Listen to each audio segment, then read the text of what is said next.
Walang sino mang tao ang makakaranas ng kaligayahan buong buhay niya.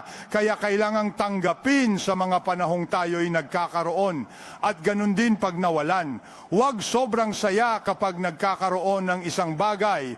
Gayun din huwag sobrang malungkot kapag nawala ito. Imposibleng saya lang ang madarama buong buhay mo dahil ang saya at sakit ay parehas nandyan. Magkakarugtong sila, tanging ang mga dumaan sa paghihirap lang ang makakaalam kung paano takayin ang hinaharap. Tanging ang mga nagdusa lang ang makakaalam na ang kaligayahan ay bihirang dumarating. Yung mga nagmamahal lang rin ang makakaalam gaano pag nasaktan ang puso. Sa pagbibigay lamang makakatanggap. Iyong mga nakaranas lang ng pagkatalo ang nakakaalam ng pagpapahalaga. At yung mga nabigo lamang ang nakakaalam gaano kahirap magtagumpay.